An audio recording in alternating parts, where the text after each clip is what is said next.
Stafford Springs, Connecticut. A sold-out crowd, and the fans have come out in full force. They're here to witness one thing, the NASCAR Whelen Modified Tour.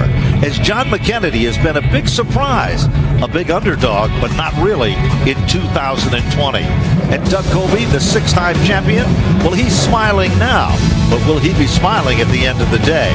Justin Bonsignor has never won a tour race here at Stafford. He's ready to do battle. Those drivers and more will be put to the test at the Stafford Motor Speedway in Stafford Springs, Connecticut.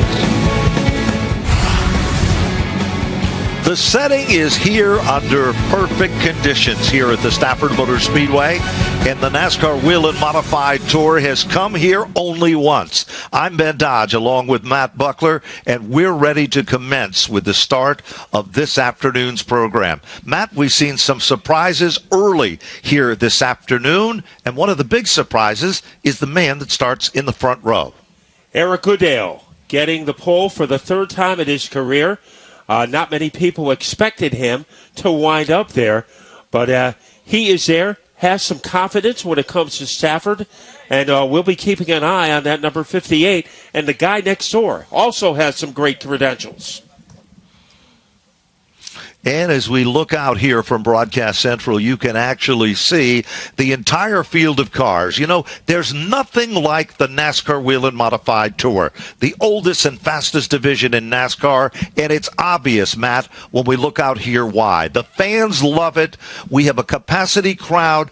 Due to the regulations of the state of Connecticut, everybody has come out, everybody's wearing their mask, and everybody is ready for today's event. This is the next to the final stop, Matt, and you know what that means. Today we could have a crowning of a champion, or will it move to the last stop, which is at the Thompson Raceway Park facility? Well, Justin Bonsignor starts the day with the point lead by 27 over Doug Colby, so he could put a padlock on a possible championship. Bonsignor will be starting fourth in the field. And not only do we have a capacity crowd, we have a capacity crowd of drivers, 27 of the best drivers in the Northeast, ready for action. You know, the drivers are strapping into the automobiles. They're checking tire pressures on the race cars themselves. They've been setting what we refer to as backstage. You know, so many times we refer to the main event as what we call the big dance. Well, there was an old saying that I used to say to Ted Christopher, and it went something like this, Matt. In the big dance, one competitor will lead and the rest will follow. The story today is to get to the front. Joe Koss has been doing a lot of research down on pit road, and he'll be chiming in with some of those stories. We've talked about things like tires, we've talked about fuel, and we've talked about, well, the basic setup, because we were told after time trials that this track has more grip than it's had in some time. And as it gets cooler, the grip will be even more evident, as you usually get more grip the cooler it gets, so that should be to the benefit of the drivers. The big strategy, when will people go for tires, at what stage in the race? Remember, you can have 4 tires, but only 2 at a time, or you can even go 1 at a time if you want and try to make 4 pit stops. There'll be a lot of different strategies here. 27 drivers, I think 27 different game plans. Well, ladies and gentlemen, now we direct our attention to the Napa Auto Parts Grand Marshal, Joe Koss, for the most famous words in motorsports. All race fans, here to give the command to fire engines for today's Napa 150. Please welcome longtime Napa supporter, Ron Williams. Drivers, start your engines!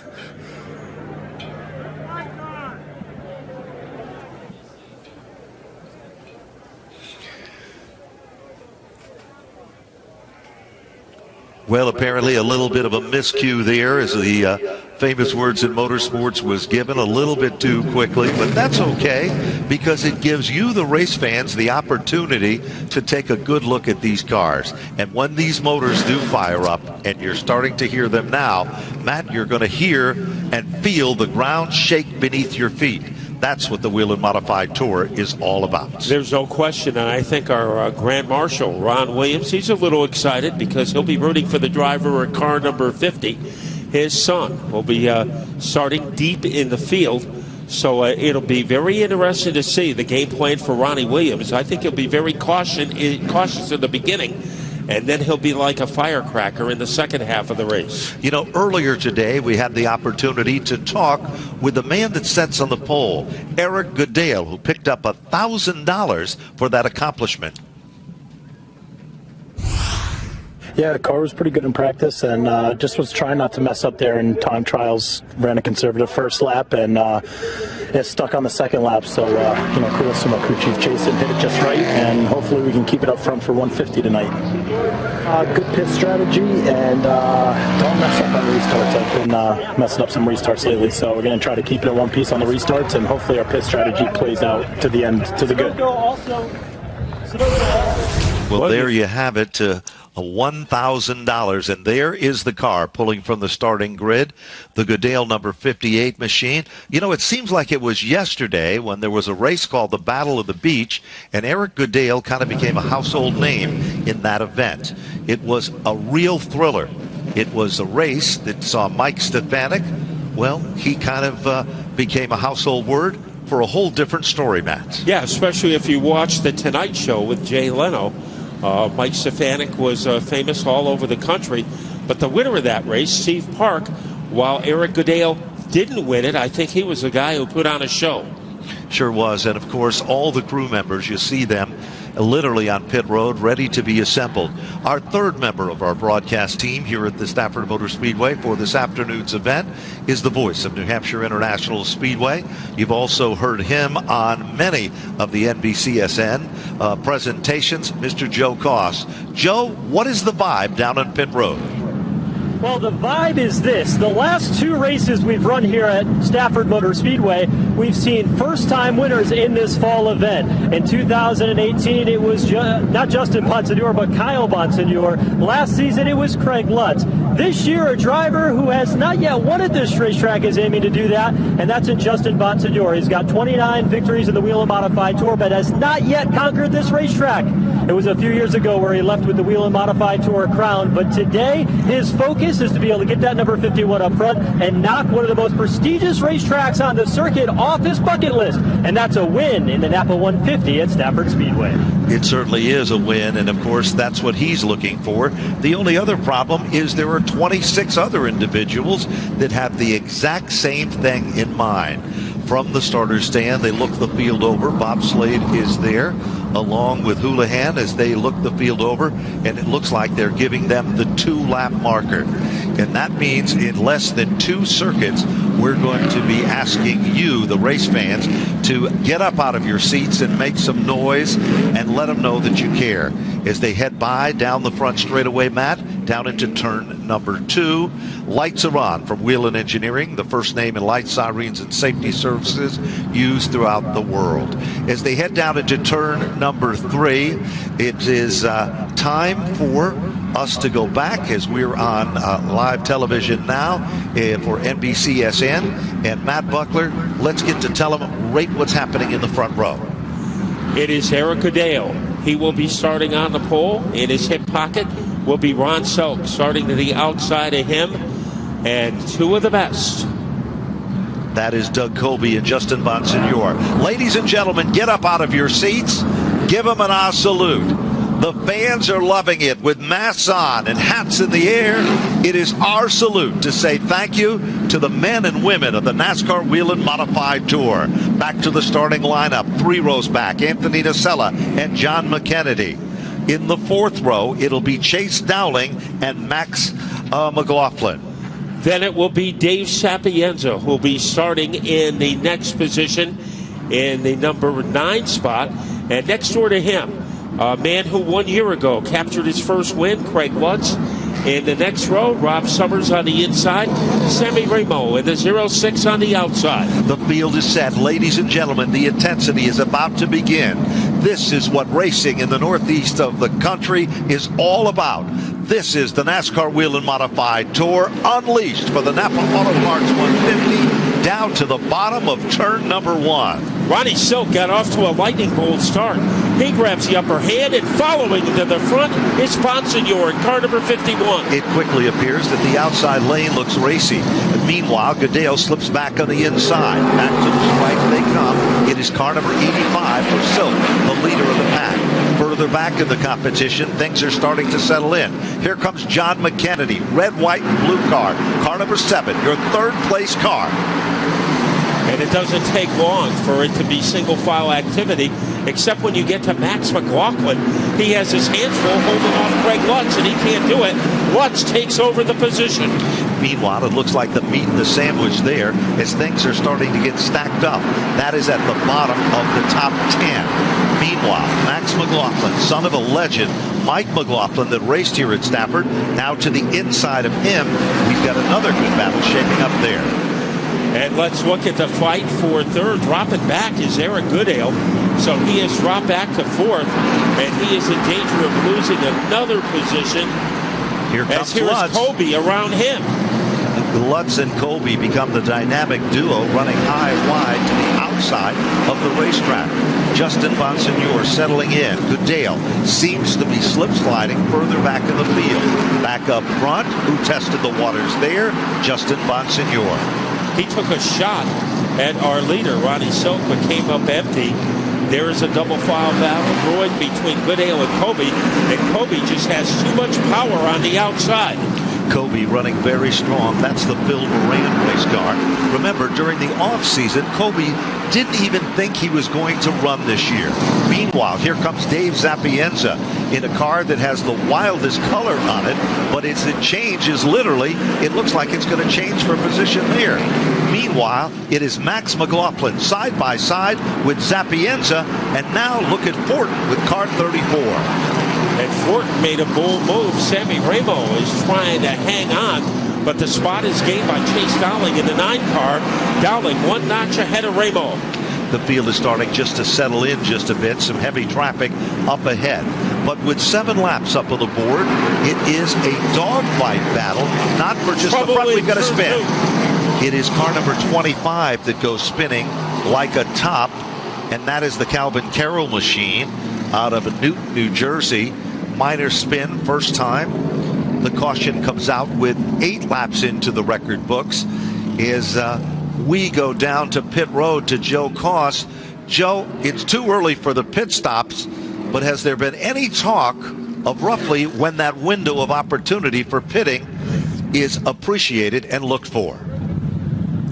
Well, Ben, when it comes down to the pit stops, it's really going to be something where you want to come in late. The strategy looks like this here tonight is that you've got 4 tires that you can take throughout the event, but you can only take 2 under 1 caution period. So you've got to play that strategy properly, and a lot of these teams with a soft tire compound here tonight will aim to do that late in the race. And so still a little bit early unless your car is not handling properly, but beyond that, wait to see those pit stops come in the second half of the race to take advantage of those brand new tires. Well, with 9 circuits up on the board, these laps do count. We're going to take a look at what happened with the Calvin Carroll number 25 car. And here's how we saw it. He came off the turn, the back end snapped around on him. I don't think there was any contact there, Matt. What do you think? Looked like everybody was able to avoid the 25. So Calvin Carroll, a former Rookie of the Year, will have to go to the back of the pack.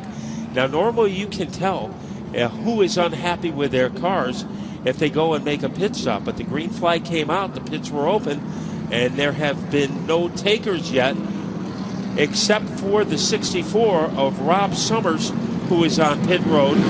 So Summers, obviously, he is not happy with that car.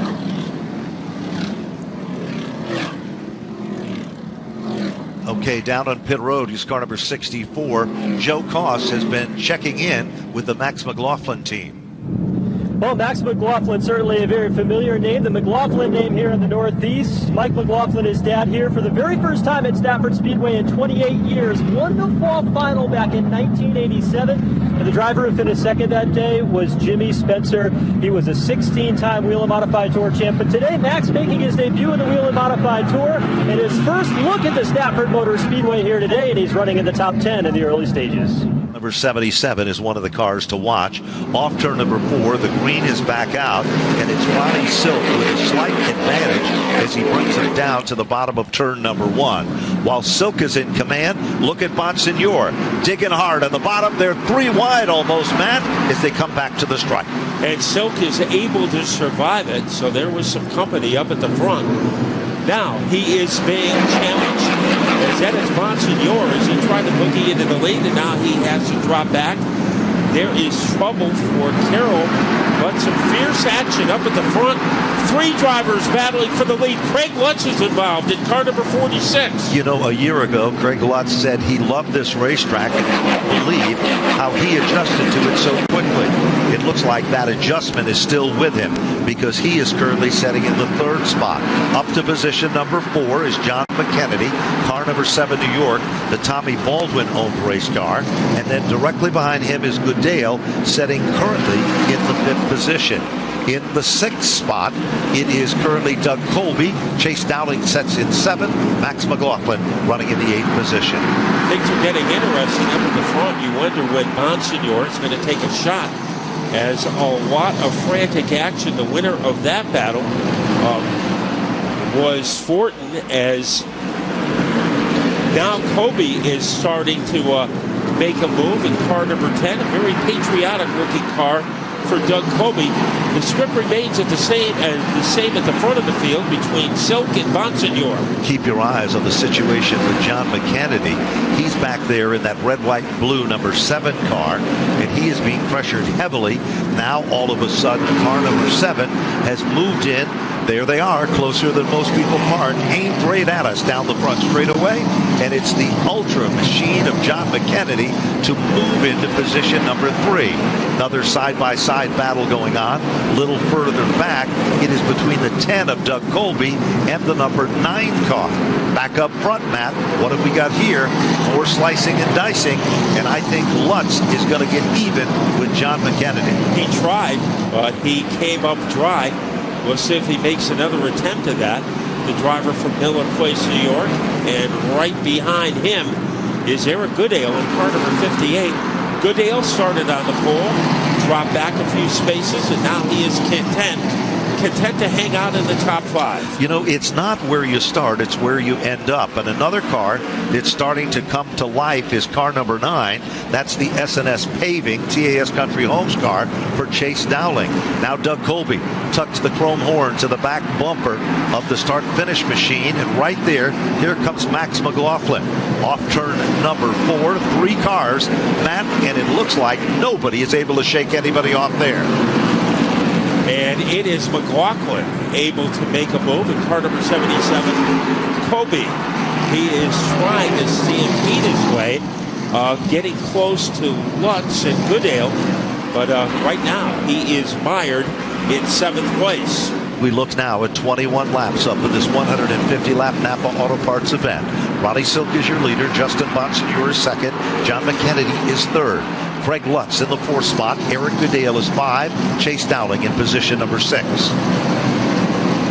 And it is Colby continuing to try to track down Eric Goodale, and so far he has been unable to find a magic formula. And Colby 2nd in the point standings.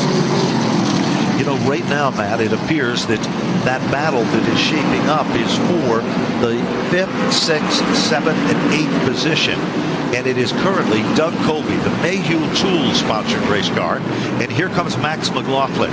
Now, we talked about it earlier today that Max had competed in a modified at Thompson Speedway, had some success with it, impressed a lot of folks. Gary Putnam is a kid that grew up in a town not far from here in Vernon, Connecticut. He dreamed of being involved in motorsports. He went to the South and he accomplished that dream. And right now, his dream is being piloted by Max McLaughlin. But his dream is coming up a little bit short as McLaughlin is not able to come up with the answer to get underneath Colby. So that is a battle for 6th and 7th. And as that battle continues to be there is a couple of cars directly behind that battle that were trying to step out of line just momentarily. And among those drivers being Sammy Ramo with the 06, Anthony Nocella in the 82, and Timmy Salamito with car number 66. Timmy Salamito has had a disappointing season, but he showed sparks of coming out of his doldrums. And Thompson, as we continue to check out Doug Colby and Max McLaughlin in the 77, if they should falter, Sammy Ramo in car number 06 is right there. And now it looks like as those cars are just starting to settle in, let's go to the front of the field in the competition here. Car number 85, Ronnie Silk, the Stewart Brothers race car. That car proudly displays who they're voting for in the up-and-coming election. But it's Ronnie Silk who's there and setting a blistering pace. The Stewart family are in the towing and salvage business. They've been around for quite some time, and they are thrilled with the accomplishments that Ronnie Silk has been able to do. Silk literally started his racing career right here at the Stafford Motor Speedway and has been an outstanding driver, a former champion of the NASCAR Whelen Modified Tour. Had one bad race this year, and the rest have been in the top 5. As he goes around one of the slower cars, that's Gary Byington in the 30, so he gets low out of the way. It has been a joyride for Silk. Let's go back to the second place car, Justin Bonsignor. A gentleman by the name of Ryan Stone creates the magic and turns the wrenches on the Phoenix number 51, owned by a gentleman by the name of Massey. Justin Bonsignor, when you see him in the paddock area, he's usually got a big smile on his face. But today, Matt Buckler, he was dead serious. Why was he serious? Because he wants this win more than anyone else in the field. It's not only on his bucket list, it's on the things to do category, and he is currently in the catbird seat, setting in second. Well, if it's on his bucket list, it's a pretty big bucket, because he is 0 for 37 at Stafford, and everybody was reminding him of that before the race. John McKennedy, he was on the right side of your screen trying to make a move on Bonsignor. So the script has been written early, with Silk jumping off to a big lead, Bonsignor settling into second, and John McKennedy lighting some sparks in third to get around Melissa Feifeld. And McKennedy pretty smooth right now in the number 3 spot. There's no question about it. As the race continues to create magic, 3 cars are running away and hiding from the rest of the competition. That's not going to be the story for long. Caution flag is out, and it is for a spin. And the spin is for a car in turn number 4. It is the number 79 car, which will bring out the caution. Correction, that's the 78 car of Walter Sutcliffe, one of the independent runners that competes on the Whelen Modified Tour. And we are on now lap number 34. I'm going to check back in with Joe Koss. Joe, second caution, 34 laps into the record books. It looks like we're going up 1 to lap 35. Tell us what you got on pit road. Well, Ben, certainly some activities, some crews grabbing jack in hand for some of the teams that are running toward the back of the pack, including Matt Swanson. We can expect him to come down pit road, but a lot of other teams is making air pressure adjustments, getting their tires ready back behind pit wall to make sure they are ready if they do open pit road. One car that is having a very good start, and you mentioned it briefly, is the 66 of Timmy Salamito, currently running in the 11th position. Started back in 18th, missed the setup in qualifying, but in the first handful of laps has navigated through the field pretty successfully. If you look back over the past couple of seasons for Timmy Salamito, Whelen Modified Tour competition here at Stafford, he has had a top 10 car on a regular basis, so no surprise to see him in his own family-owned number 66 driving to the front here in the early stages. You know, we're going to reset the field for you as we are on lap number 36. Ronnie Silk is the leader. Justin Bonsignor is second. John McKennedy, car number 7, is third. Craig Lutz, the 46, is fourth. Eric Goodale, the 58, is fifth. Chase Dowling, the number 9, is 6th. Doug Colby is 7th. Max McLaughlin is 8th. Sammy Ramo is 9th. And Anthony Nocella will round out the top 10. Car number 25 now down on pit road. And it looks like we've got the first group of cars heading down pit road. And let's go to Joe Koss. Yeah, a few cars coming in pit road. Among them is going to be the 9 car of Chase Dowling. They will go ahead and make one of their tire changes here at the moment. Actually, they're just going to make a quick adjustment. Dowling running up toward the front of the field. They'll make a chassis adjustment on the right side and the front and the back. Now, also, Matt Swanson is in. He had a car that was top 5 in practice, and then they qualified deep in the field. Not liking how this car is handling. They will elect to make their tire change. It'll be rear tires and a major adjustment for the 3 car for Matt Swanson. His car was very, very loose, had no grip whatsoever on old blue number 3. So that adjustment. He's dotted away. A quick pit stop for them with 2 tires in the 3 car for Swanson. You know, Joe Koss, earlier today, it was the gentleman that's sitting behind the wheel of car number 3 who made the statement, Matt Swanson, that the racetrack had plenty of grip today.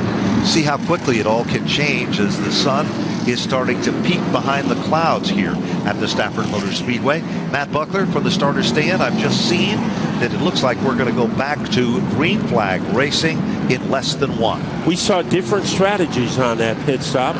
Matt Swanson changing rear tires. Woody Pitcat, his crew, changing right sides. So not everybody is on the same page, and that should be pretty interesting to see who made the right move. Right now, Ron Silk has made all the right moves as he gets ready for this restart against Bonsignor. On every occasion so far, Ronnie Silk, like he was flames coming out of his dragon's nostrils, he has jumped out to the advantage. There is the backup speed here at Stafford. It is car number 85 for Ronnie Silk. But here comes Bonsignor. Slingshot move to the inside. Can't do it. Pulls back in line and into formation. Here comes Lutz. Here comes Doug Colby. The Mayhew tool machine is literally working its magic in the outside lane. Back off the turn, a little further back. Some side-by-side racing. It's between Anthony Nocella in car number 82 and Max McLaughlin with the number 77. And it looks like McLaughlin has lost a couple of spots on the restart. One of the big losers on that was McKennedy as he drops back to 5th. He is behind Doug Colby, and this is the best Colby has looked in the first 41 laps, looking to make a power move underneath Craig Lutz. Here comes McKennedy out of nowhere, almost got underneath Colby. That's where the spotter is so literally crucial, as he is literally with the driver on a headset telling him exactly where he needs to be and where Trouble to go. for Bonsignor, as he had a little issue in between turns 1 and 2. That little issue cost him some valuable ground on the racetrack. But when you look directly behind him, all of a sudden Goodale's number 58 car is starting to show a little muscle. Side-by-side competition. There is Doug Colby again working his magic. Colby is in the 4th spot. McKennedy is up to position number 5. And it is Lutz being challenged by Colby. And now Colby is on the verge of moving into the top 3. And he is about ready to polish off the move, and he might take McKennedy with him. Trapped on the outside, Craig Lutz. Craig Lutz has been running in that upper groove lap after lap. Now Doug Colby moves to the bottom of the racetrack, and that gives him a slight advantage. Meanwhile, John McKennedy, the 7, is running in his tire tracks, and directly behind him, well, that is where the Lutz machine is. Single file the formation among those 5 cars as they come down the front straightaway.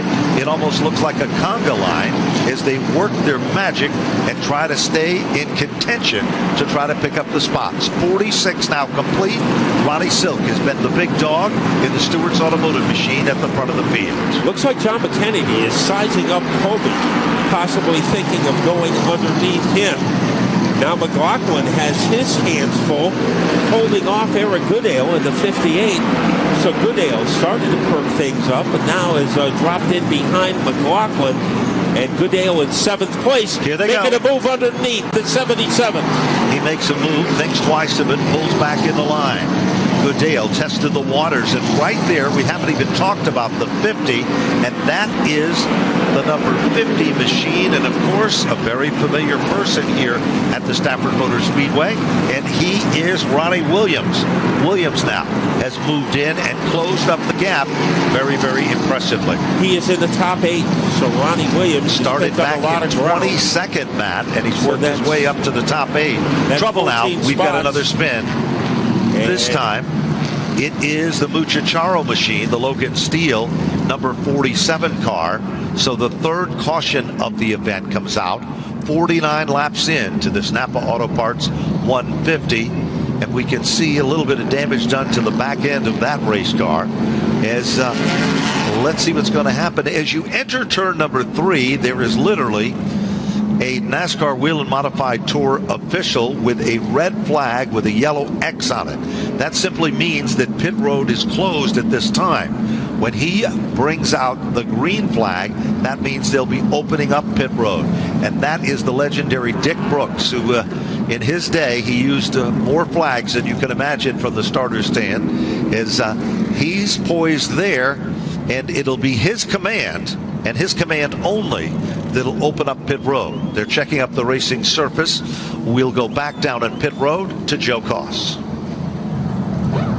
Well, it looks like many of the teams are going to take advantage of this. About the third point of tonight's Napa 150 to take advantage of this round of pit stops here. Crews up and ready. Remember, 2 tires is the max under the caution period. It's going to be a matter of execution on the adjustments and execution on the pit stops here, as we expect to see 2 pit stops for these Whelen Modified Tour teams here today. Well, you're right, Joe. We can see from our vantage point that they are ready with tires in hand. The big question is, will Ronnie Silk maintain and stay out? Or will he be the parade of heavy hitters heading down on pit road with 51 laps complete? One thing you have to know about Ronnie Silk, he is easier on his equipment than most drivers. There it is. He's going to come in, and Bonsignor, Kobe, there is all the front runners behind Ronnie Silk ready for service. They sure are. It is a parade of cars that are now heading down on pit road. Ronnie Silk, of course, Bonsignor, Doug Colby, McKennedy, Lutz, Goodale, Salamino, and let's quickly go to Joe Koss. He's in the pit of Ronnie Silk at car 85. Ronnie Silk has been fastest they had loaded today. He was fastest in practice, and he has been fastest in the first handful of laps of tonight's Napa 150. It'll be a 2-tire change to the rear tires for the 85 of Ronnie Silk. No changes. Very happy with but he will lose the race off of pit road. Justin Bonsignor and his team off pit road first. Then it'll be Ronnie Silk, John McKennedy, Craig Lutz, and Doug Kobe off pit road in 5th. Well, they say you can gain more positions on pit road, and it's a lot easier than on the racetrack itself. As we look out now from our vantage point and we look at the scoreboard here at the Stafford Motor Speedway, the story is car number 06 has become the car at the point, and that, of course, is Sammy Ramo. Matt Buckler had a chance to talk with Sammy Ramo earlier in the paddock area today. As he has been a very mature 18 years old driver this year, has been on the tour for the entire season, and his best finish has been 8th. He did that at Monadnock. Now, one thing about Justin Bonsignor, how many times have we seen over the years that crew picks up positions during pit stops? I think when Bonsignor won a title 2 years ago, the reason he was able to do it, all the spots that he picked up during yellow flag periods, thanks to that crew. I think we don't talk much about it, but Justin Bonsignor will be the first one to appreciate it. Sure will. And Matt, we also want to mention that we haven't talked much about Woody Pitcat, but by the pit road strategy for some, Woody Pitcat has moved the number 1 machine literally into the number 2 spot. Pitcat, of course, in the Dunleavy's truck and trailer Gunsmoke Stables machine will be starting to the outside. The second row is going to be made up of Chuck Hosfeld with the Deuce, car number 2, the Gershaw recycling machine. Bonsignor is outside, and Ronnie Silk, like you said, with good pit strategy, Joe Koss talked about it, he is currently in the 5th position. Outside of him is John McKennedy with car number 7, New York. Now, Woody Pitcat changed right sides. Other drivers have changed rear tires, and we'll see if it makes a difference on this double file restart. Exploding, Woody Pitcat trying to move into the lead, and Ramo comes up with a counter move. There's no question about it. 3 wide, they come off the turn. Chuck Hosfeld thinks twice of it, settles back, but the outside lane looks racy, and Woody Pitcat puts the Dunleavy's car to the front of the field. Meanwhile, off the turn, Ramos moves from the inside to the outside with car number 06. There's Justin Bonsignore. He's getting wound up in the upper groove. And here comes John McKennedy, just like it's on cue. And he's bringing with him Doug Colby. And then it looks like the Salamito car. The outside lane is looking quick right now, 57 laps in. Well, it didn't take Bonsignore long to get back into the mainstream as he is in third, looking to make a move against Sammy Ramo. Woody Pitkat, the leader. 4 Tour wins in the career of Woody Pitkat, and he looks tough. The battle is for second and third. Bonsignore knocking on the door. You know, you have to give Woody Pitkat credit where credit is due, but right now, the credit department is going to the number 51 of Justin Bonsignore. The Phoenix machine goes to the inside. Ramos tries, but to no prevail. He drops back and settles into the third spot. Meanwhile, here comes the Ultra machine. That, of course, is John McKennedy. McKennedy dives out of line, moves to the inside. Ramos gets stuck in the outside lane. Doug Colby becomes the tail that wags the dog. And trying to make a move on the outside is Craig Lutz. Also, Timmy Salamito is in the middle of the action. Now pulling away from the pack is John McKennedy, and he is going after Bonsignore. Best battle on the track between Colby and Ramo for 4th and 5th. There's no question about it. Ramo continues to fight hard in the upper groove, but he's not able to hold off that line of cars that seem to get a good bite off the turn. And right now, you just witnessed Doug Colby do it in the Mayhew car. All of a sudden, now we see Ramos change his strategy as Salamito made the mark and made the move to move on by. Ronnie Silk has not been able to get through traffic as quickly as Bonsignore, Colby, and McKennedy have. Right now, he makes a move down low, trying to catapult his way underneath Ramo, and he came up empty-handed. There's no question right there. Again, Ronnie Silk's machine, car number 85, is trying to work its magic, get through traffic. Here comes Ramo again. He's stuck in that outside lane. Now he pulls back into line, right behind Ronnie Silk's race car. Currently, Silk is running in the 6th spot. Ramo is 7th. Lutz is in the 8th position. Eric Goodale is 9th. And Max McLaughlin rounds out the top 10. Well, Eric Goodale trying to do something about his 9th place run as he tried to crowbar his way underneath Lutz. Going out of line is Lutz. Around goes Ramo. Ramo gathers it back. What a good job. Well, that car had a panic attack, and he was able to calm it down. Winding up in the grass is Matt Galco. And he did a good job as well. We're going to have to take another look at that situation, as it was really impressive for Sammy Ramo. That car was completely sideways, and all of a sudden he gathered it back. Everybody backed out of it, and it was Galco who made a nice move to dive to the bottom of the grass. And there's the Lutz car number 46. It was able to squeak by and get away. 65 laps up on the board. Let's take a look at it again.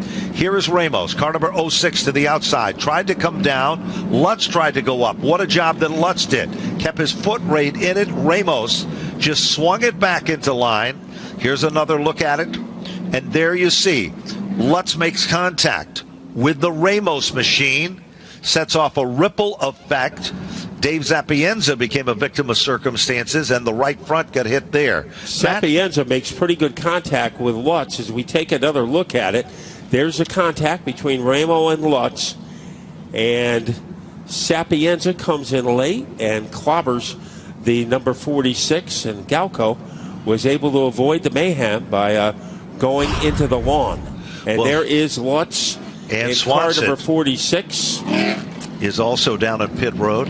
Let's go back down to Joe Cost. Joe?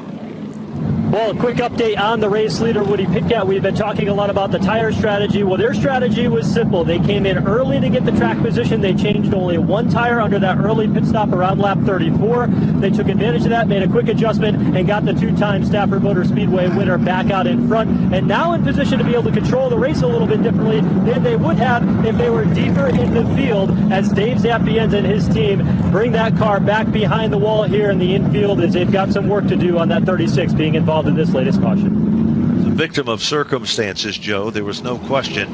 He just ticked it with the right front wheel, but these cars are so high-tech, the suspension on them, and a shot like that will make all the difference in the world on your car running up front or running in the back of the pack. With 68 laps now complete, Woody Pitkat is the driving force up front. Justin Bonsignore has found a home in the second spot. John McKennedy is third. Doug Colby is back to fourth. Timmy Salamito sets in 5. And then, Matt, what do we have for 6 through 10? Then it's Ron Silk in 6, Eric Goodale in 7th, Mac McLaughlin in 8th, Kyle Bonsignore in 9th, in 10th, Sammy Ramo, and well, he will be knocked back because of that altercation. And Tyler Rimkema in car number 32, he has done a pretty solid job to round out our top 10. Very interesting. Bonsignore went into second. It looked like he was on the move, but he really wasn't making up much ground on Woody Pitkat. So Pitkat, who changed tires earlier than Bonsignore did, still has plenty of rubber to hold off the attack of Bonsignore. And Woody Pitkat, 4 wins, including a Spring Sizzler win here at Stafford Motor Speedway. They call him the Sultan of Stafford, and he is back living up to that title. Even though he lives in Massachusetts now, he sure his does. heart is still in Stafford. It certainly is, and he now lives in Bellingham, Massachusetts, which was the home of a lot of famous drivers. Santos, who won the last event that was run at New Hampshire International Speedway, was one of the prize residents of the Bellingham, Franklin area of Massachusetts. Let's see what's going to happen. We wind him up through the gears. Again, Woody Pitkat is off to a pretty good start. Quickly moves back, and he becomes the point of the arrow. Colby pressuring Bonsignore for second. And now moving behind them, Timmy Salamito having a tremendous run. McKennedy leading the next pack of cars. You know, interestingly enough, on the last circuit, Woody Pitkat's car, it's kind of running on the right rear of that car. We're not sure if that is an indication that it was just one slip up, or it could become a story and could become crucial later. Goodale and McLaughlin right there, still contending. Here comes Goodale. Swings to the inside. Max is right there trying to follow one of the veterans, one of the great drivers from Long Island, to the front of the class. And speaking of that, Matt, car number 22 is also coming on strong for Kyle Bonsignore. He's come a long way in this event, too. Yeah, he got his first win here at Stafford. Closing the gap for the lead was Bonsignore. So he is bringing down the tailpipe of Pitkat, making a move down low. Pitkat holding him off. And we'll see what Bonsignore does. He makes another bold move to the bottom. And Pitkat just has a lot of authority in the top layer of the track. Certainly does, and he continues to guard that spot. When they come back to the stripe this time, 75 laps are complete. Halfway down and halfway to go. Woody Pitkat becomes the leader at the halfway point with car number 1. Bonsignore setting back in the second position. I'm not going to call that setting. He's still going for the gusto as he's working his magic. Bonsignore sees the opening on the inside, steps on the gas, slides up the racetrack. Can't complete the move, Matt, but he's right there in striking distance. Good recovery by Pitkat. He got a little too high up the racetrack. Bonsignore made an attack, and Pitkat was able to recover. Here comes Bonsignore again. Gets a wheel down under. But just as he gets the car to stick on the bottom, it appears that the back end starts to shift up just a bit, and that gives Woody Pitkat the advantage again. Here comes Bonsignore. Is he trying to wear Pitkat out? He is there, and we've got, well, almost had a brand new leader. They are wheel to wheel and side by side down the front straightaway into the turn. Justin Bonsignore was almost there, Matt, as they come off the turn. And Pitkat is masterfully using the outside groove. He gets out there and gets faster. Here is Bonsignore down low, trying to put his foot down in the lead, and the caution comes out on lap 78. Caution flag is out. We've got a car in turn 4. It looks like the Fortin number 34 car, the JP Fortin car, and it's got damage to the right front tire flat on the number 34. You can see the suspension, and the sparks flying there. It's not the 4th of July or a sparkler. It's not what the John's tree removal machine was looking for. That tire is going to come off almost. It's a nasty situation for J.B. Fortin. Wow, what a great battle for the lead between Pitcat and Bonsignor. Looks like every time Bonsignor is able to make a move on the inside, Pitcat comes up with a counter move. Pitcat, 2 top 10s this year, one at White Mountain and one at Monadnock, but the rest have been mediocre finishes. 16th, 23rd, 16th, 21st, and 29th. So I think the Sultan of Stafford is due for a good performance, and he is getting on today. He certainly is, Matt, and of course, he knows this track, as we've said, better than most. Justin Bonsignor was almost there. There was no question about it. He literally moved to the inside. There you can see the Ryan Stone prepared. Phoenix Communication Incorporated, number 51. Wherever this team in this car, led by Ryan Stone, shows up, it is always a factor. And then directly behind the 51 car is Ronnie Silk in the 85. Timmy Salamito, car number 66. Where did he start in this event? Back in the 18th starting position. And then we go to Doug Colby in position number 5. Here they come down on pit road. Bonsignor stays out and Pitcat comes in and Doug Colby comes in. Let's go to Joe Koss. He will analyze these pit stops. And we will focus on the 1-car former race leader and Woody Pitcat. It'll be a 2-tire stop for Pitcat, both rear tires. Remember, he came in around lap 34, took 1 tire then. He'll put 2 tires on now and make a chassis adjustment after giving up the lead here in the left rear to get this car dialed in. Eddie Harvey, who owns this race car, is multiple modified tour champions in the Southern Series. He knows how to get the job done. And when you team with a guy like Woody Pitcat, it's certainly a good combination here at Stafford, and they are strong here tonight. Well, the Woody Pitcat story is coming back out of the racetrack, but it appears that the next car out to follow him back out is Doug Colby with the number 10 machine. And now we see the rest of the cars that were down on pit road. So this is going to kind of shuffle the deck. 81 laps now complete in the Snap Auto Parts 150. There is the Sammy Ramos number 06 car. And it looks like, Matt, it's going to be a very interesting restart, but we've seen this before early in the events. Yeah, we shuffle the deck, but the ace of the field remains the same now. It's Justin Bonsignor moves up, and Ronnie Silk will be next door. So it should be a blockbuster restart. And in the second row, Salamito and Eric Goodale. He has been as far back, I think, as 8th or 9th, and right now he is in 4th. As so the Bonsignor machine comes back out, and it pulls behind the wall, believe it or not, and it looks like we're about ready to go back to green. Matt off turn number 4. Silk is on the inside, Bonsignor on the outside, and it looks like Silk had a little bit of a hiccup as he went back up through the gears, and that gave Justin Bonsignor the advantage as he became the brand new leader. Goodale is able to tuck it in behind Silk to move into 3rd, and also right behind him is John McKennedy. As McKennedy has had his moments in this race, but right now the moments belong to Justin Bonsignor.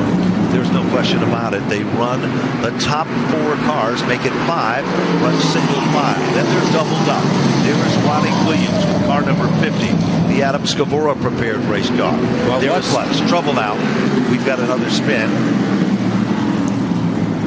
And the caution comes out for car number 75, and that is the Pastriak machine. Look at the back end of that race car.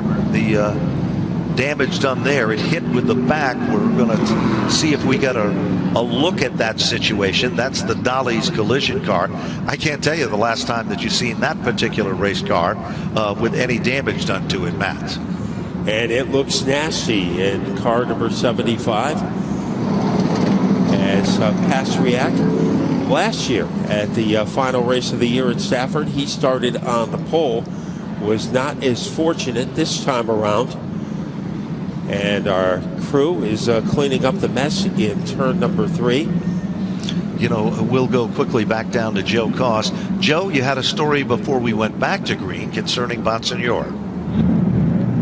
Well, Justin Bonsignor and his team looking very strong at this point in the event. Earlier in the race, he said, or actually this afternoon, he said, you know what, I haven't always been the most comfortable here at this racetrack on corner exit. If I can get that right today, you'll see that 51 toward the front of the field a lot, and it looks like they've got that sorted out. Remember, that grip level has changed today, and you've seen and documented throughout the broadcast tonight, Ben, that the outside lane's a little bit better. And so far, that's the strategy that tends to work for Justin Bonsignor and his team as he looks to get win number 30 tonight and his first at Stafford Speedway. You know, Joe, I want to ask you a question here because Doug Colby has been in and out of pit road with car number 10. But what is interestingly enough, when he comes back out, he's able to gain a lot of positions, and he ends up being a factor up front again. Phil Moran is a master, and he knows this racetrack well. What is their strategy, you think, at this point with lap 87 on the board? Well, Doug Colby and their team took a completely different setup to the racetrack here tonight, and they were not happy with it after the first practice. They got together with the chassis builder, Rob Fuller, Phil Moran, their car chief, and Doug Colby, and debriefed after practice for about a good 15 minutes or so. When they did that, they decided to make a significant change, mainly in the right rear. They changed the shock and the spring and how that chassis will work for that race car. When they did that, it impacted the rest of the strategy of the race because they didn't know exactly what they were going to have for race day. So they're continuing to work on that car and get it ready for the final 50 or 40 laps or so when it's really going to count here in Stafford this evening. They double the field back up, and we've got just a couple of cars heading out of pit road.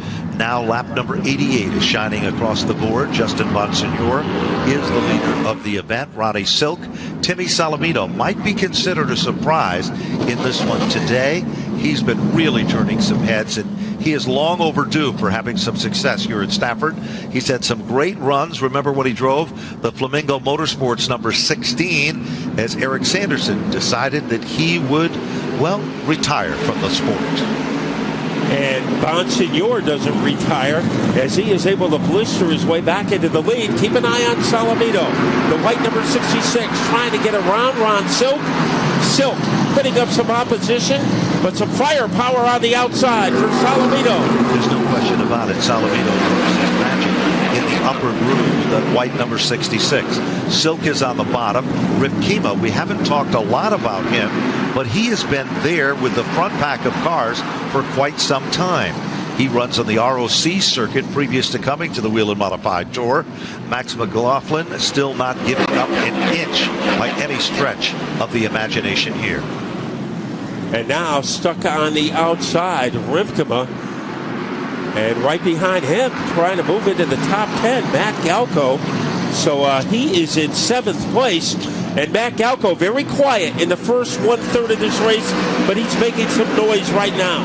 Certainly is, and Galco literally had spun earlier. Remember, he avoided the Ramos accident, had to come up from the back of the pack, and he is looking very racy in that lime green car as it continues to run in the 7th spot. Up to the 8th position is Lutz, car number 46, as Lutz continues to show his talent and magic there.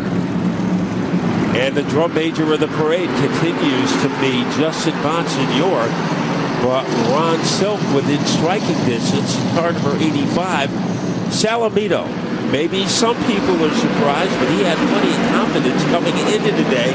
And Goodale is next.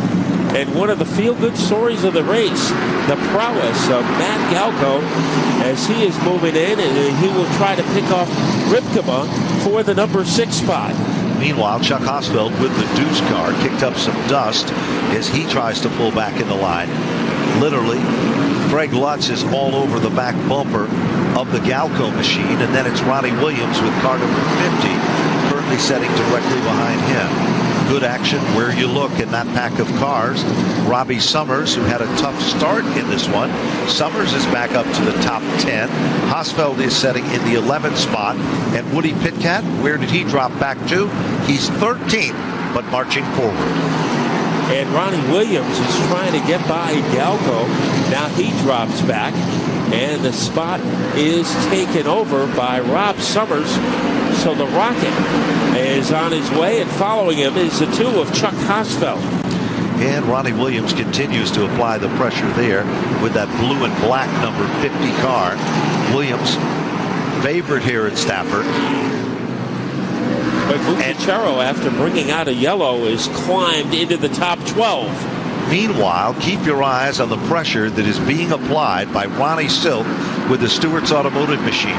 Look at him reel in on the back bumper of Bonsignor. Bonsignor dips to the bottom of the racetrack, coming up on Brighton, the lapped automobile, manages to squeak by. We've got a problem. In turn number 4, we've got a car around. It is car number 64, Robbie Summers. Bad luck continues. And that will bring out a caution. Well, what they say is if there's an accident on the track, Rob Summers will find it this year. And that time he was wound up being stranded in turn number 4. Rob Summers having a very disappointing year, as he only has one top 10, and that was in the opening race of the season. You know, and it's a heartbreaker. Steven Kopczyk, who puts his heart and soul in this race car. There is Summers. And literally lost it on his own. Yes, something went awry there, because all of a sudden you see him go into the turn. The car went into like a four-wheel drift, and then it literally snapped around, and we might have the answer. It could be that the left front tire on the machine started to go down, and of course the end results is it is flat to the rim, and the rim is bent. So Summers continues to have his share of hardships and bad luck. This is the way it's been all season long, and now it looks like Summers is going to be able to pull away. The only damage visually that we can see to that car is the flat left front tire, and now Robbie is looking to head back to pit road. The window net is down on the fast track machine. Ronnie Uhouse, the former driver years back of that team in operation, and now we can see that the left rear is literally walking in the wheel well of the car. It looks like Bonsignor's crew is ready. Joe, I hope you're there to catch the action. Yeah, Justin Bonsignor, along with many others here along the pit lane, going to take advantage of this final pit stop of the night. Remember, they've got their 2 tires earlier in the race, so a lot of teams will take the opportunity to grab a couple of tires here as we aim towards the finish of this Napa 150. The race leader, Justin Bonsignor, comes down to the fastest pit crew in Whelen Modified Tour competition. It'll be 2 right side tires for Justin Bonsignor. No changes on this team. Ryan Stone, the crew chief, working the right front tire, changing it there. Right rear tire is on, smooth so far, air pressure only, and he is down and away, and Justin Bonsignor racing his way off pit road, trying to be the first car back out onto the racetrack. And you know he did just that. What a great job for him. Second car out of pit road, no surprise, Ronnie Silk, car number 85. The third car coming out is Doug Colby, the number 10. Then it looks like the Lutz machine is next. The 2 of Hosfeld, Goodale the 58, and the 77 of Max McLaughlin. I think the hardest racing of the night for Bonsignor was getting off pit road, as he wanted to beat everybody out, and he has pretty good track position right now. Sutcliffe is a lucky dog. Hosfeld will be the leader, then Pitcat, then McKennedy, then Swanson, then Dowling, and then Bonsignor. So Bonsignor did not lose too much ground in making that pit stop. You know, that's why, Matt, we've talked about it so many times. You can win more positions on pit road with a quick pit stop than you can actually in the competition running wide open on the racetrack. We want to mention that Woody Pitcat has now emerged. Just a few laps ago, he was back in 13th. Remember that, Matt? Yes. And all of a sudden, by his pit strategy being a little bit different and a little different approach, well, it's worked kind of maybe to his advantage somewhat. Well, he will be restarting in the number 2 position alongside Chuck Hosfeld.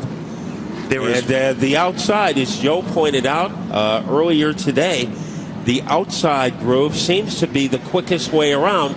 It wasn't always like that, but it appears that the cars who restart on the outside get an advantage. Ryan Stone is there with Joe Koss. He's the man that creates the magic for Bonsignor. Well, Ryan Stone, all of a sudden you take that pit stop and puts you a little bit deeper in the field. Now, what do you think about the strategy as it plays out towards the finish today? Oh, I don't know. We did what was right. We thought for us. We dragged everybody with us, I think. So, restarting 6th, just about 45 laps to go. So, we'll see what happens. We've had a great race so far. Maybe we can pull it off.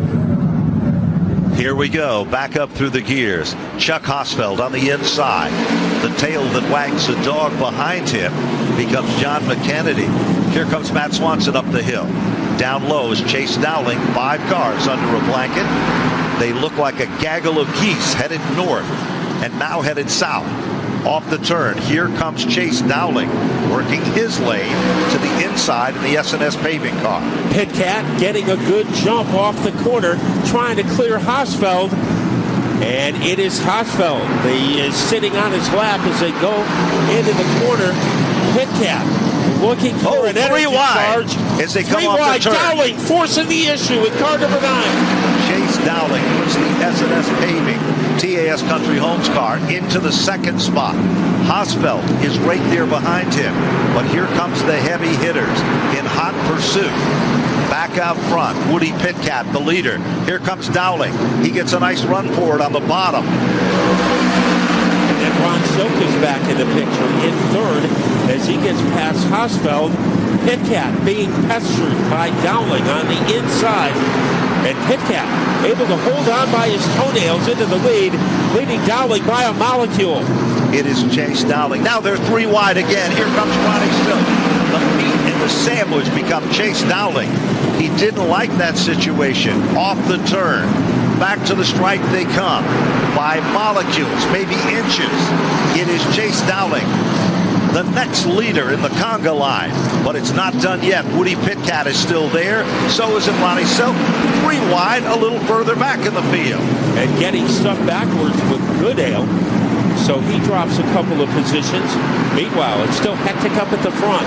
On the inside, Chase Dowling trying to rid himself of Woody Pitcat, and he is able to clear both Pitcat and Silk on lap 111. 111 laps into the record books. Dowling in a race car that he put together by himself to run at New Hampshire International Speedway. He sets the pace. The big question is for how long? Because here comes Silk.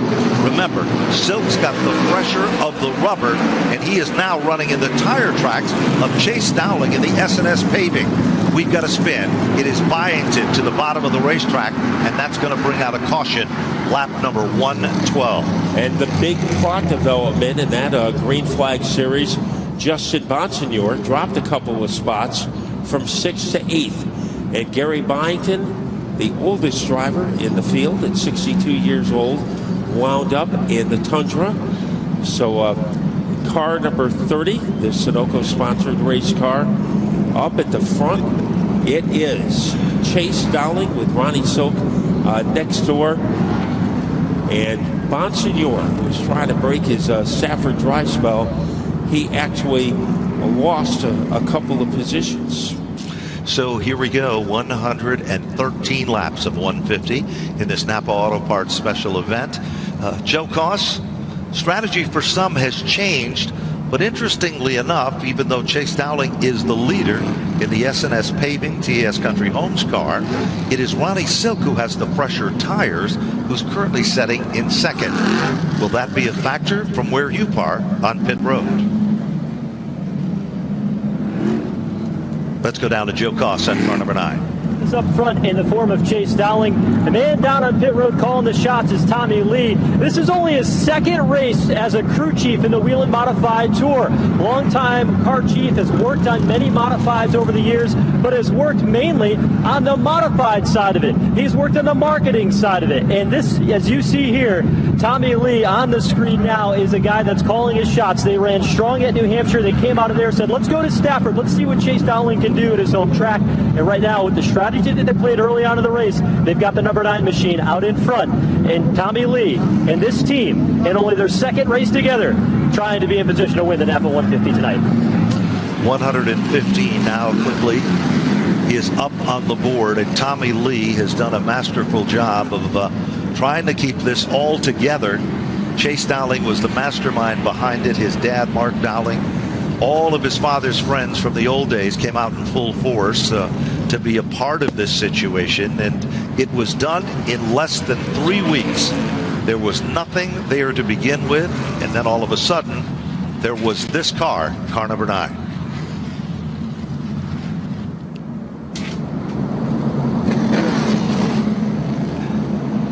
Here we go, back up and ready to go back to racing.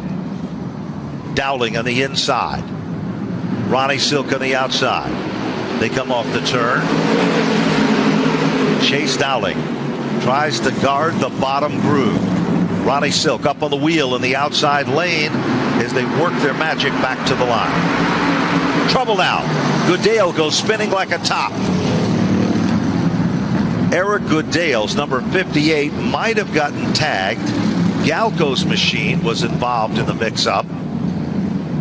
And you can see the Goodale race car as we currently see it on the racetrack there, Matt. And all of a sudden, the back end just literally snapped around on the car. And there is Matty Galco with car number 59, independent runner. This is a young man with a tremendous amount of talent, does not have the big financing a lot of the front-running tour teams have, and he had a tremendous run going for him. Let's take a look at the replay and see what we can see here. Keep your eyes on Goodale. He's about 4 cars back. The back end starts to snap around, and the car that was behind him made just enough contact that sent him across the racetrack and down to the bottom. And of course, Matty Galco, he became a victim of circumstances there. And there is the car that's set on the pole, the fast time car, car number 58 for Eric Goodale. Joe Koss is down there now. Joe, assess the damage on car 58. Most of the damage on the pole sitter is going to be on the left rear by the Nerf bar. What they're trying to do is take the pry bar. Jason Shepard trying to push it upward, but he has just waved it off there, giving them a cut it off signal. So Eric Goodale, who won here in the fall 3 years ago at Stafford, won the pole today, lowers the window net on pit road. What a heartbreaker for Eric Goodale. He's a big sports fan. Matt knows his favorite team because he's always talking with Matt about it. Yeah, he is a big fan of the University of Michigan football team, also the Atlanta Falcons, and in hockey, he is a New York Islanders fan. So on a Saturday, usually he can't wait to get done with qualifying so he can go in his trailer and watch the Wolverines play football. But right now, he got tagged against the wall, and he is on the disabled list for the time being, and we'll see if they can get that car back out. As we have worked 119 laps, and Chase Dowling, he has won at New Hampshire, but I think coming to his home track, this would be a big moment for him if he can get the win. I was surprised at how many starts that Dowling has. This is his 70th Whelen Modified Tour start, and he during his career he's had 1 win and 4 poles. So can start number 70 be a gold mine for Chase Dowling? You know, some of the guys still hanging in there. Woody Pitkat and Chuck Hosfeld. Hosfeld, not a full-time driver here, as he has only driven, this is just his 4th race of the year, but by far his best outing. Let's go down to Joe Koss with a report on Chuck Hosfeld. Well, Chuck Hosfeld, Matt, because of that, he said, you know what, a few years ago, I'm retired. I'm going to sell all the race cars I have. I'm going to sell all the trailers. I'm going to move out of the sport and go do other things. But then the opportunity arose to drive this number 2 car, the J.R. Bertuccio Modified, and Chuck Hosfeld jumped at the opportunity, and he has been working to get this car better. He felt earlier today, he said, you know what, we found some things. We've got this chassis working the way we hoped it would, and we expect to have a good day. He's in the top 5 right now in that 2 car and having one of his better runs at a racetrack that he's had a lot of success at. He's won the Spring Sizzler here at Stafford Speedway, but that was over 12 years ago. And Chuck Hosfeld is still in contention for the win tonight in the 2 car. Thanks for making me feel old, Joe. 3 starts for Hosfeld this year, 15th, 17th, and 18th. So this is by far his best outing. Car number 66, Salamito, is headed back down on pit road.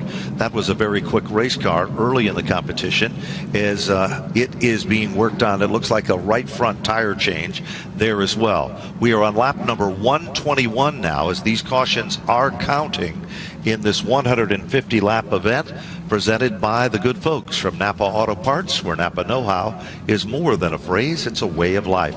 Work continues on the right front of car number 66, the Salamito race car. So as they continue to work on the front suspension of that race car. And we'll go back and see what's happening with Goodale down on pit road. Eric Goodale has climbed from the number 58, the pole sitter here tonight. Eric, I know you were optimistic about your run tonight, but what happened that put you out of the race this evening? Just impatience. Same guy ended my night last time I was in the top 5 fighting for a position late in the race. So it's just stupid racing. There's 30-some laps to go, and everybody just beats and bangs on everybody and doesn't give nobody a chance. So it is what it is. He knows who he is. He knows what he did. That's all I'll say about it. Well, you can hear the frustration in his voice. There is no question about that. We are paired up. The pace cars diving to the center of the infield. What's it going to be as they come rumbling off turn number 4? Who will be the first car to make it down into turn number 1? Good shot from the inside. And it is Chase Dowling. Well, Chase Dowling knew what he was doing. Slips up the racetrack, and they're almost 3 wide, Matt. And now Silk answers back with authority as Ronnie Silk takes over the top spot from Dowling. Dowling has to settle back into the runner-up spot, and here comes Woody Pitkat with car number 1 in hot pursuit of that number 2 position. Meanwhile, a little further back, also coming back to the front of the class, we can see competitors like Doug Colby with car number 10, threading the needle through traffic. And there is Justin Bonsignor with that 51 car. Bonsignor is already back up to the 8th position. Colby in the 10 and Matt Swanson in the 3, having a ferocious battle. Right now won by Swanson. And at the front, it is a pressure cooker as Ron Silk trying to hold off Chase Dowling as they stomp across the stripe. Silk, a little bit of daylight. His difference, 0.2 of a second ahead of Dowling. Well, there's no question, 126 laps up on the board, and it looks like, well, the rabbit being chased by the dogs. In this case, the rabbit is Ronnie Silk, and the cast that follows. Mad scramble off the turn. Bonsignor, he's kind of blocked in there, Matt, with John McKennedy, and that's for the 7th, 8th, and 9th position currently as we speak. Back up front, let's take a look at the 3rd position. Chuck Hosfeld, the Deuce car, slips up the racetrack. And there comes the number 3 machine of Matt Swanson. He almost got there, but not quite. He's going to try it again. Trying to blur by Hosfeld. And 3 wide. Here comes Colby. A daredevil move by Colby, and it works. Colby moves from 5th to 3rd. And meanwhile, Matt Swanson gets shuffled back as he did an amazing job of trying to hold on. They're not playing for anything but keeps right now. Doug Colby has broken away, and once he broke away from those 2 cars, look at, he picked up literally 2 car lengths in the last circuit by. 20 circuits remaining in this Napa Auto Parts event. And Colby trails the leader by 4/10 or 2.4 seconds. So he has some catching up to do. The lead by Silk over Dowling is a half a second right now. So Silk in command, going for his 15th win of his career. There's no question about it. Silk is very strong up front. Dowling is still running in the 2nd spot, but Doug Colby is coming. And the big question is, in the closing trouble lap, for Pitkat in the grass.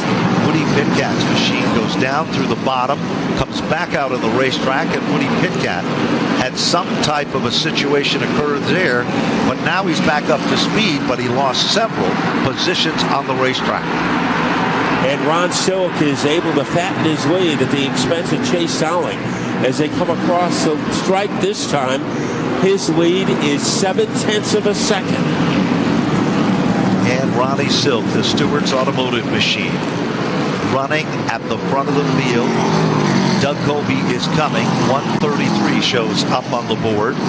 Chase Dowling in the S&S paving machine, setting in 2nd.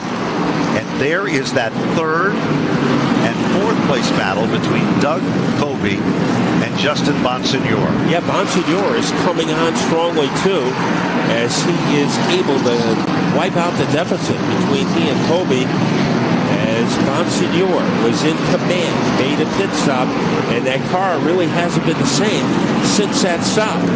with less than 15 circuits remaining.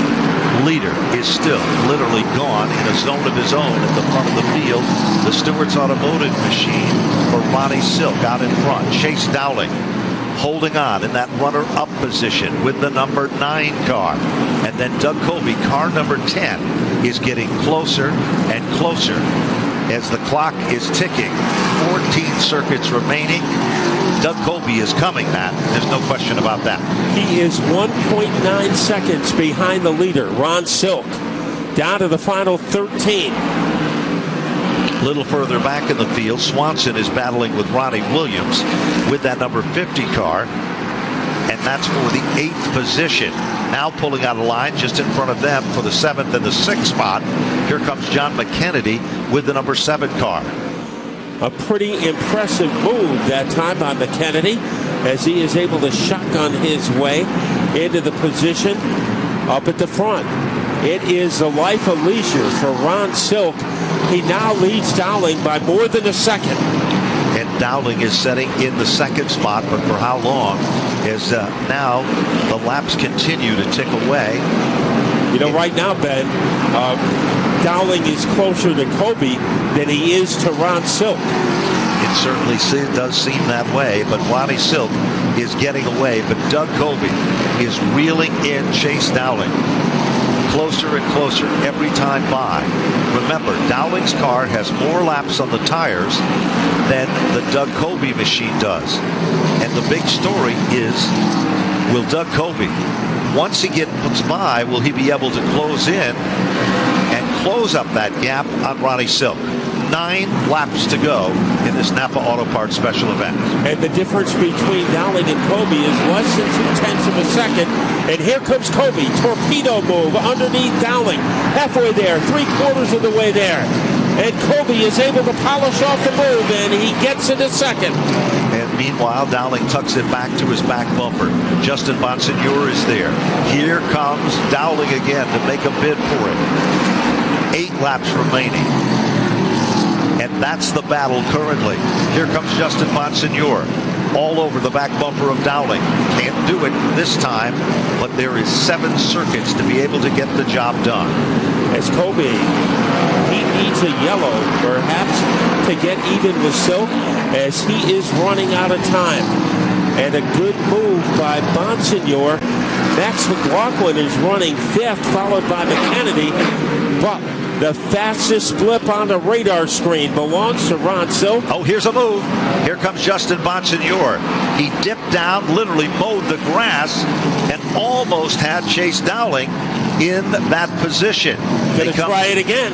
Yep, they come together like 2 cymbals in an orchestra. Meanwhile, heavy lap traffic is the story, and will it work to the advantage of Justin Bonsignor? He slips down low, and Bonsignor will now pick up the 3rd position. And McLaughlin is starting to close in the blue and yellow number 77. As it is Dowling. He was 2nd a moment ago, and now he is in 4th. And he could lose another position over the final 3.5 laps. There's no question out in front. Ronnie Silk is still the dominant car up front, and we're down to the final 2 as they cross the line. This time, it is still Ronnie Silk setting a blistering pace up front. Less than 2 circuits remaining when they cross the stripe, and it now appears that Silk, and we talked about it, what's the margin, Matt, between 1st and 2nd, time-wise on the clock? 1.6 seconds. And now McLaughlin trying to crowbar underneath Dowling. Our leader, Ron Silk. This could be coronation time. McLaughlin not giving up. And here as he comes. Throws it in against Dowling and picks up the position. McLaughlin in 4th. McLaughlin moves into the 4th spot. White flag is out. Final circuit. Ronnie Silk, the driving force at the front of the field. Ronnie Silk showing his talents here at Stafford. The Stewart's Automotive machine looks for the checker. Ronnie Silk has done it with a victory here at Stafford. Finishing in the runner-up spot, Doug Colby. Justin Bonsignor to finish in third. Max McLaughlin, a brilliant run for fourth. Chase Dowling held on to finish in the fifth spot. John McKennedy for sixth. Ronnie Williams for seventh. Chuck Hosfeld for eight. Matt Swanson for 9. And Tyler Ripkema for 10. And then in 11th, it was Timmy Salamito. 12th is Sammy Ramo. 13th, Craig Lutz. 14th, Joey Muchacharo. Finishing in 15th, Calvin Carroll. In 16th, Chris Pasriak. Anthony Nicello. In 17th and 18th, Walt Sutcliffe Jr. In 19th, Woody Pitcat. Gary Byington rounding out the top 20. In 21st, Dave Sapienza. In 22nd, Eric Goodale. Matt Galco in 23rd. Rob Summers in 24th. J.B. Fortin 25th. Kyle Bonsignor was 26th and 27th. Melissa Fifield. And all by his lonesome now in victory lane. And he has been by his lonesome for about the last 25 laps. Ron Silk, he won last year. It was a nail-biter. Today it was a dominating performance. His second win of the season and the 15th of his career. Certainly was, Matt. And, of course, their strategy paid off. Kevin Stewart and his brother. And that, of course, is a Fury race car. The J&R precast machine. Ronnie Silk will be getting out of the automobile as well after securing this impressive victory. Before we go to victory lane, we're going to head down to Joe Koss for some of his final thoughts before he speaks with our winner.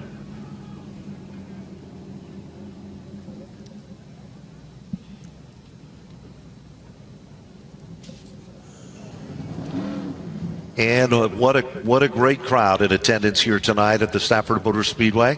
Now, Ben, the last 4 races for Ronnie Silk: second at Monadnock, first at Thompson, third at New Hampshire, first at Stafford. He is on quite a roll. He certainly is, Matt. And, of course, there is one more stop, and there's the Whelen lights atop the car. Doug Colby and Justin Bonsignor, both of them, who really was very, very strong throughout the event. Bonsignor really gave it his all. Doug Colby in and out of pit road on several occasions, but they never lost focus. That's why those are two of the best and really true champions. There was no question about all of that. So Silk is still in his race car, about ready to get out. And, of course, this is another impressive victory for the Stewart brothers, and they put their all into this. And there we can see from our vantage point Ronnie Silk with his mask on, and he's waiting for the command. And here he comes out of the car. Let's go to Joe Koss. Well, Ronnie Silk parks the 85 in Napa Victory Lane here tonight. He's able to get the job done. And Ronnie, what a dominant performance. This track is so hard to win at, but you have found a way to do it 3 times in a very strong run tonight. Take us through it. Yeah, we just had a great car. I knew it was, I think we all kind of struggled a little bit in practice, but I knew speed-wise we had a good car. And just right from the drop of the green flag, I knew we had a car that could contend. And towards the end there, I knew if I got out front that I would be able to hold them off. So just fantastic effort by all my guys. And it's been a good week for me. I got engaged earlier this week on Tuesday, so it's a good way to cap off the week. The momentum keeps rolling. One more race left on the schedule, and that's the track that you won at recently. How can you carry this momentum in a couple of weeks and wrap up 2020 with a pair of wins? It's going to be tough. We're going to have to work hard, and but the way things have been going, things have really been going well for us. So I have faith in my guys that they'll prepare the car correctly and go try and win another one. And, of course, this one here, you had a battle with Chase Dowling there at the end. Describe that battle as you had to go with Chase Dowling to take the top spot in the late going. Yeah, I knew, Chase gets around here really well. He gets around everywhere really well. It's fun racing with him. And luckily just was able to get a good run off, too, and finish the pass through 3 and 4 there. And I could see in the mirror for a little while. He was kind of staying with me, but the gap was getting bigger and bigger. So just kind of cruising there at the end in case we had a late caution, trying to save some stuff if we needed to go more. All right, that's Ronnie Silk, winner today of the Napa 150, his third Stafford victory and his second here of the 2020 season. And you can tell that he is exceptionally happy, and of course with a great victory. And congratulations on his announcement of his engagement. Very special young lady and a very special driver and a very talented driver on the NASCAR Whelen Modified Tour. So the second and third place drivers are there as well, and Ronnie Silk with that hand up in the air, a symbol of success and victory, and the number 1. And there is the prestigious Napa Auto Parts Trophy for the 150 here at Jackaroot Stafford Motor Speedway. At the start of this season, we didn't even think we would be racing, and it was because of the determination of the entire Root family that never gave up, did everything to the letter of the law. And let's go now back down as Joe Koss is with Doug Coby. Well, Doug Coby, after practice earlier today, you weren't super satisfied with the race car, but this team worked on it as the race went on, and by the end, it appeared as though you had one of the fastest cars on the track. Describe your second place effort today. Yeah, I bet you didn't expect to see us here with the way the first 80 laps, we've never brought this car here. We always had the black car that's 6 wins here, so this is the new car this year. We wanted to bring it and did a little experimental setup. I want to thank Rob Fuller from LFR, TFR Distribution. He trying some new stuff for next year just to see if it'll work for us, and it worked for the last 40 laps, but the first 110 we struggled a little bit, and kept going, kept plugging away, kept seeing what it wanted, and we ended up second. So I'm really happy. We had a fast car at the end. That's really when you want to be fast, and we got something to build on for the winter and hopefully come back with a little bit better package next year that can go all 150, but can't complain too much. And I just really want to thank Mayhew Tools, Steve Pickens, Picks Motorsports, Modulewski's Towing, Kim Baruby from Harvey, Reynolds Auto Wrecking, and Harvey, of course, and everybody who helps us out. Robert Yates Racing Engines freshened the motor for us this week in between Loudon in this race, and really everybody's just stepping up to help this 10 team get going this year, and I really appreciate it. As an owner driver now, you're not afraid to be aggressive. You took them 3 wide in the late stages, then you battled aggressively with Chase Dowling to move up towards the front. How hungry were you to get back up to the front, and then if a caution came out, have the opportunity to race against Ronnie Silk? I don't care if I own the dang thing. I'm going to drive the crap out of it, and I really love running the outside here. Everybody was battling on the restarts, and, the 3 wide, I wouldn't have gone 3 wide if I could have just rolled the outside, but it's like those guys wanted to run side by side for too long, and I wanted to chase down the 85 and the 9, and you go 3 wide, I thought I was in there enough that I didn't think I had to be the guy to back out, and I also was all the way down on the grass, so I didn't drift up. So I tried to do my best just to gain some spots at the end, and that's how it goes here sometimes. All right, that's Doug Coby. Drove it from the 20 or back to the second spot today after a car that wasn't super satisfying to him earlier in the day. They recovered nicely for another podium finish. Well, there's 2 out of the 3, but there is one more driver that was in search of something that was exceptionally special to him, a win here at Stafford. And he's going to have to wait to 2021 to think about doing that. Let's go back down to Joe Koss. Yeah, that is Justin Bonsignore. Justin, you come home with another solid 3rd place finish. You remain in the top 5 all season long, but that elusive Stafford victory still escapes you again tonight. Take us through your run. Yeah, we had a really good car right from the start. I don't know if we had as good a car as this 85. He was pretty stout. We got the lead through pit stops, and we were leading there and got back out the first car on stickers, but I just did a really bad job on that restart right after the pit stop, and Ronnie was able to get back in front of me. The 10 got in front of me, and you just can't give up track position to those guys. They're just that good, and it took us a little bit to get back through the field. Doug made it 3 wide there, and we were able to kind of fill some holes, and car came alive kind of a little too late, and maybe a late caution could have bunched us up, but another top 5. It wasn't looking good there with 30-40 to go, so the Roots can have all winter to bust my chops, but it's great to be back at Stafford, and great to have the fans here, and we look forward to coming back in the spring. Well, you've got the opportunity to be the driver with the last lap. You march towards another Whelen Modified Tour Championship in a couple of weeks. What are your thoughts on securing the title here at the final race at Thompson? Yeah, we can hopefully get the last laugh as he's over here giggling. So it's just that type of friendly rivalry we have. It's good. But, yeah, we go into Thompson. I don't know what the points, if we gain, lost. I think we probably broke even tonight. It's comfortable, but we still got to go in there and execute. And, we'll still go for the win unless things play differently. But all in all, really proud of my guys. Ryan Stone, my whole pit crew. Phoenix Communications, Clearcom IT Solutions, Fury Race Cars, Robert Yates Engines, M3 Technologies, just everybody, all our product sponsors. It's been a tough year for everybody, but we've been giving it our best each week, and it's cool to be in the top 5 again. Justin Bonsignore will not get that Stafford victory tonight. He'll have to wait until next year's Spring Sizzler, but he does take a significant step towards another Whelen Modified Tour Championship and maintains the championship point. And I think the best driver and the best car won a dominant performance by Ron Silk. There's no question about it. The next stop is the final stop for 2020 for the NASCAR Whelen Modified Tour. If you've enjoyed what you've seen all this season, you have to visit that event. Here from the Stafford Motor Speedway, it's the best of the Whelen Modified Tour. On behalf of the Root family, what a show here from the half mile in Stafford Springs, Connecticut.